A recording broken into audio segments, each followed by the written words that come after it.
थोड़ी बहुत कम रोशनी के साथ मैं लेकर आया हूँ न्यू ड्यूक 390। बहुत सारी चीज़ें बेहतर है, ऑलरेडी आप बहुत सारा रिव्यू देख लिए होंगे, बट मैं अपने पर्सपेक्टिव से बताने की कोशिश करता हूँ ताकि थोड़ा सा जो मैं एक स्पेशल तरीके से समझा हूँ वो भी आप समझ पाएंगे। लमसम जैसे देख लीजिए, कुछ सबसे बेस्ट लुक से मैं शुरुआत कर रहा हूँ। जो ये वाला पोर्शन है जिसमें ये भाग जो DRL का सेटअप है और साइड के ग्लेंस में बहुत ही ज़्यादा बेहतर खेल रहा है। इसके अलावा भी छोटी मोटी चीज़ें कवर करेंगे, जैसे 13.5 लीटर का जो फ्यूल टैंक था 15 लीटर का हो गया, और बाकी सब चीज़ें जो मेन प्रायर रूप से चेंज है उसको समझते हैं। फिलहाल अगर कीमतों के बारे में बताऊं तो मेरे सिटी पे लगभग ये जा रही है 3,68,000 रुपीज़ की। इस कीमतों पर मेन प्रायोरिटी टर्म जो हाईलाइट हुआ है वो इसका खूबसूरत सा DRL का सेटअप। अब इस इनपुट के साथ किसी भी एंगल से ये एक नॉर्मल बाइक से थोड़ा सा अपग्रेडेड लेवल का लगता है, which is the best part.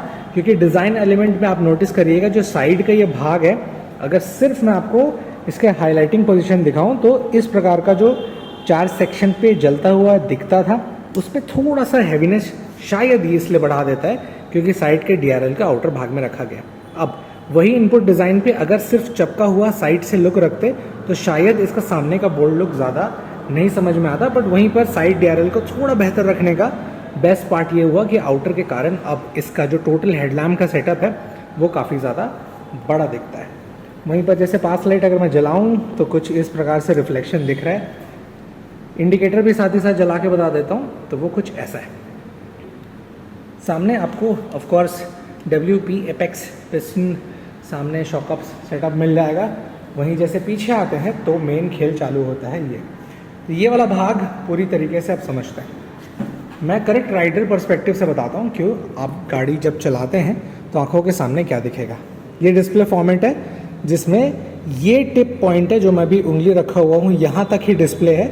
इसके अलावा जो ये साइड वाला पोर्शन है ये ब्लैक्ड आउट है, ये आप नोटिस करिएगा क्योंकि जैसे गाड़ी बंद रहती है, एग्जाम्पल के तौर पे जब ऐसा रहता है तो पूरा बड़ा डिस्प्ले दिखता है, पर ये इतना बड़ा डिस्प्ले है नहीं।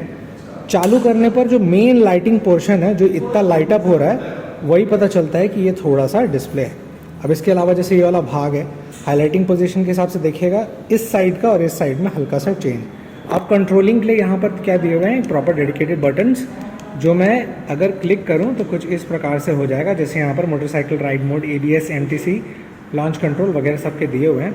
और अगर मैं शिफ्ट करता हूँ तो कुछ इस प्रकार से ये वाला भाग स्ट्रीट, रेन, ट्रैक मोड में ये चेंज हो जाता है, तो आप अपने हिसाब से सफिशेंट लगा सकते हैं।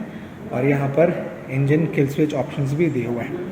कीज़ आप नोटिस कर लिएगा तो कुछ इस प्रकार से सिंपल दिया हुआ है। वहीं पर अगर चालू मैं करता हूँ तो सबसे पहला जो चालू वाला इंटरफेस है वो थोड़ा सा बेहतर हो जाता है। इसके अलावा टाइम को देखिएगा, कुछ इस प्रकार के स्प्लिट पैटर्न में डिवाइड करे गए हैं। जैसे ये थोड़ा सा डार्क भाग हो गया, वहीं पर जैसे इस साइड बोलेंगे तो थोड़ा सा ये ग्रे सिल्वर के पैटर्न में है, और साइड के कलर पे ये ऑरेंज हो जाता है दूसरे में एज़ कम्पेयर टू ये थोड़ा सा नहीं। उसके अलावा जैसे सीट के कंफर्ट पे एक अच्छा कवरिंग है, जो एक प्रॉपर ग्रिप मुझे दिया था बैठते समय। मैं छोटा पार्ट और एक कवर करके बता देता हूँ कि ये वाला जो थोड़ा सा ग्रिपिंग भाग है ये थोड़ा सा बेहतर लगा साइड के स्टिचिंग के साथ। पर मेरा अभी भी मानना है कि अगर आप लंबे राइड पे से जाते हैं तो एक सॉफ्ट कुशनिंग ज़रूर लगाइएगा, बट फिर भी अगर नहीं भी लगाते हैं तो भी कंफर्टेबल इसमें चीज़ें दी हुई है। ये पीछे ग्रैब हैंडल के लिए, साथ ही साथ एक बार डिस्प्ले और मैं आपको जला के बता देता हूँ तो कुछ इस प्रकार से झलक आपको इंडिकेटर का पीछे से भी जलता हुआ दिखेगा विथ द बैकलाइट, तो आप समझ सकें कि कितना लाइटिंग रिफ्लेक्शन है। फिर जैसे इसको बंद करने के बाद अगर यहाँ आ गया हूँ तो साथ ही साथ इसका एक हॉर्न भी आपको एक बार दिखा देता हूँ। तो कुछ इस प्रकार से रहेगा पीछे से लुक। और ये कलर का सबसे बेस्ट पार्ट ये वाला भाग मुझे लगा, जो थोड़ा सा जैगेंटिक फील होता है। इंजन से आप ऑलरेडी वाकिफ हैं, और पीछे ऑफ कोर्स आपको WP एपेक्स पिस्टन दिए हुए हैं। ये रहा डिस्क का सेटअप, जिसमें प्रॉपर आप एक अच्छा सेक्शन पा लेते हैं विथ द बेस्ट पार्ट कि आपको कुछ इस प्रकार के ग्रिपिंग टायर्स मिलते हैं, जो कि आई थिंक बहुत सारे मामले में बेस्ट पार्ट है। और प्रॉपर सेक्शन आपको मिल जाता है 150/60। तो ये था quick glimpse about this beautiful vehicle, जिसका बेस्ट पार्ट अगर मैं दिखाऊं तो मुझे ये वाले एंगल से लगा। और इस कीमतों के हिसाब से आपको इसमें इन्वेस्ट करना कितना बेहतर लगा, please do let me in the comment section.